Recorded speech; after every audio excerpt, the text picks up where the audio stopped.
evening and welcome to our Monday, March 20, 2017 edition of the Government News Brief. In the news this evening, quarantine residents informed of government's achievements in the region. The government is collaborating with the United Kingdom to train immigration officers, and police presence at Stabroek Market area sees positive impact. These and other stories when the news returns. Stay tuned. Thank you for staying with us. I am Renetta LaFleur. Here are the details. Residents of several quarantine Berbice villages were updated on the works of the government during a ministerial outreach on Sunday.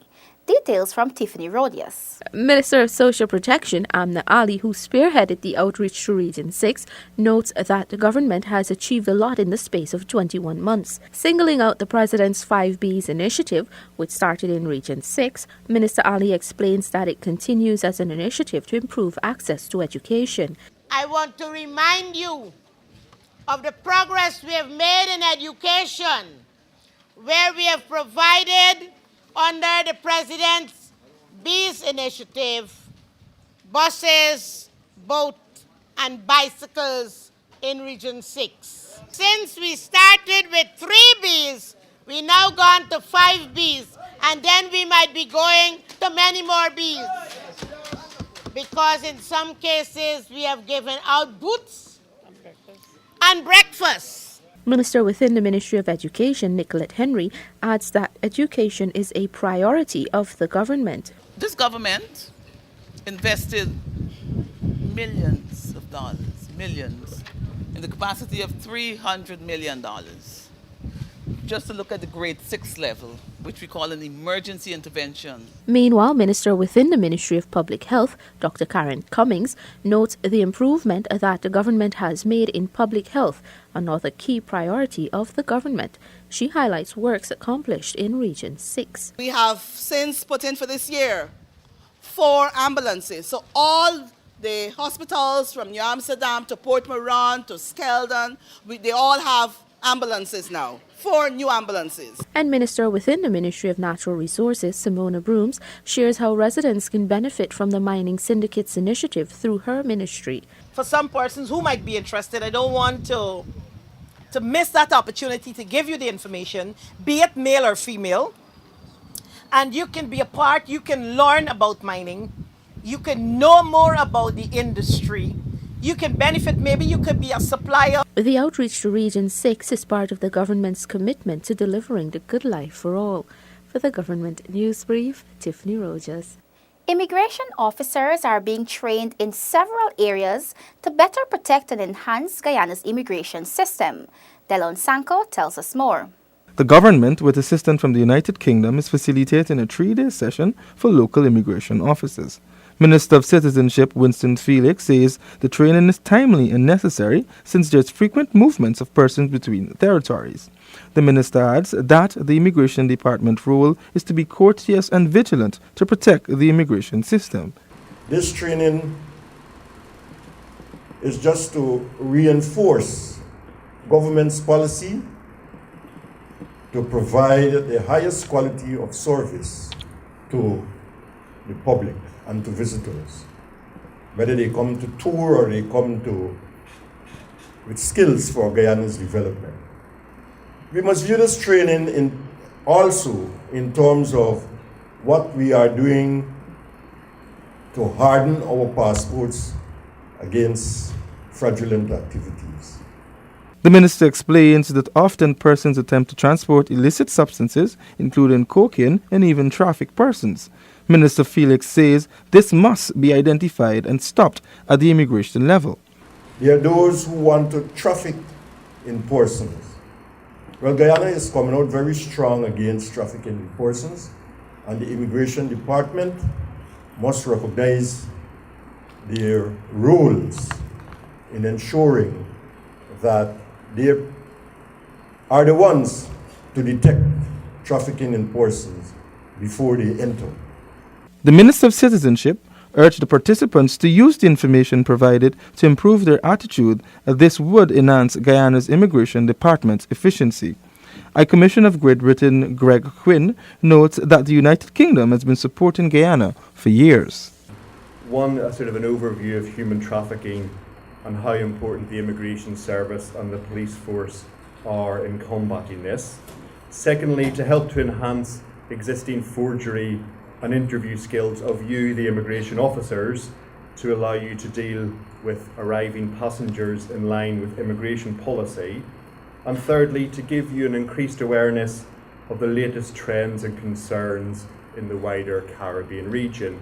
The training is undergoing at the Police Officer Training Center and formally ends on March 23rd. Delon Sanko for the Government News Brief. An increased police presence at the Stabroek Market area has already begun to have a positive impact. Isaiah Braffett has the details. The enhanced police presence around the Stabroek Market area was due to the constant reports by vendors about the increasing rate of criminal activities in the area. Police ranks are now stationed around the Stabroek Market area on a daily basis.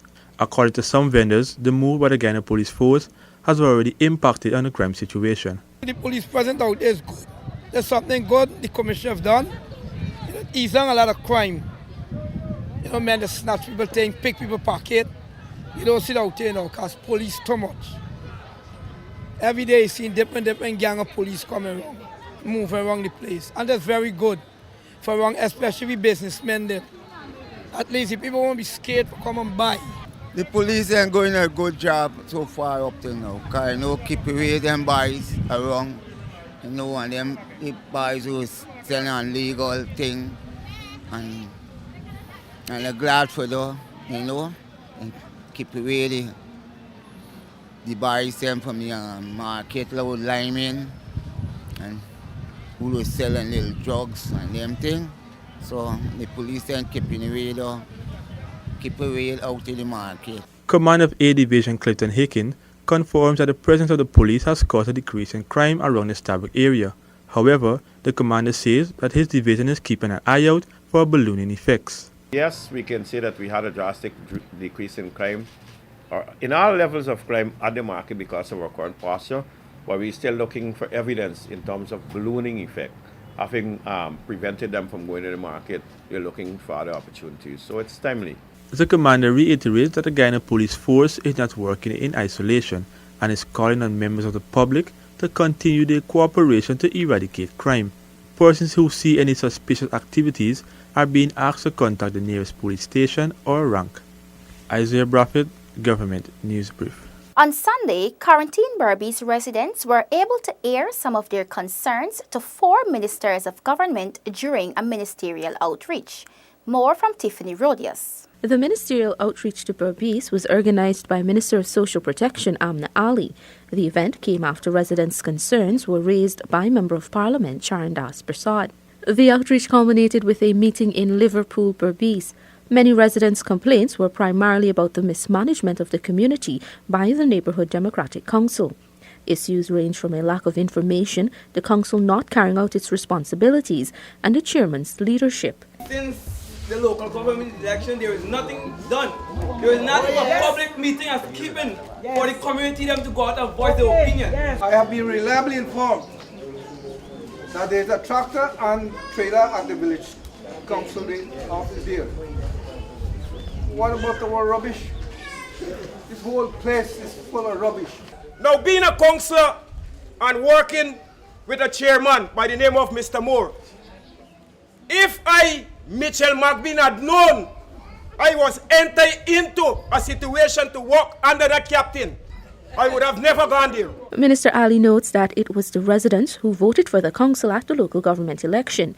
She is charging residents to hold their councillors responsible. It is obvious that there is mismanagement at the level of the NDC, and that has to be put in order. And that is why earlier I said the matter has to be investigated. We are going to have to put the right people in there. Because we from Georgetown can't come to vote for Lancaster Hogsty NDC. It is the people who live there. Before the meeting in Liverpool, Minister Ali visited residents in Crabwood Creek, Minister Simona Brooms visited Scottsburg, Minister Karen Cummings visited Little Africa, and Minister Nicolette Henry visited Jukestown. Several more outreaches are planned in other communities. For the Government News Brief, Tiffany Rogers. The National Sports Commission, NSC, is working to ensure that grounds are readily available to be used by members of communities, most importantly, youths. Isaiah Braffett tells us more. The NSC has begun to up its pace through the ground enhancement project to fix dilapidated grounds across the country. Last Saturday, a team was dispatched to inspect several grounds in Regions 5 and 6. The team visited number 53 village, East Borby's Quarantine.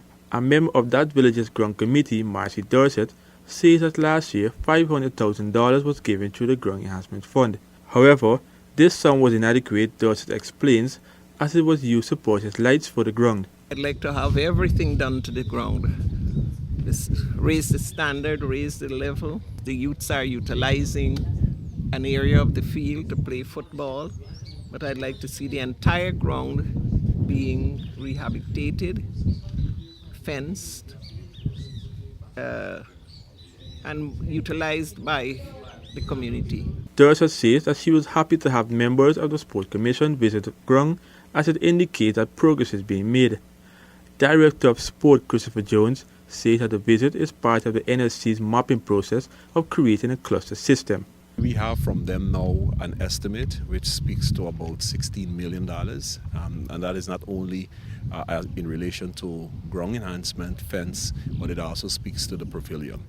I think what is key for us right now is to ensure that we have the fencing and the ground and of course the installation of lights.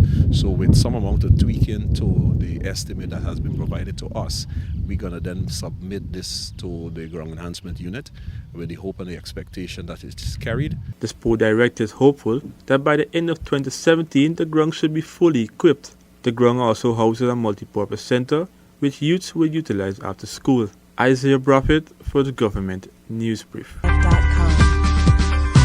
This has been another edition of the Government News Brief. The details of these and other stories can be found on GNews website. We encourage you to subscribe to our website and YouTube channel. You can also like and follow us on Facebook to be updated as the news unfolds. Do join us again tomorrow for another edition of the Government News Brief. I am Renetta LaFleur. Thank you for watching.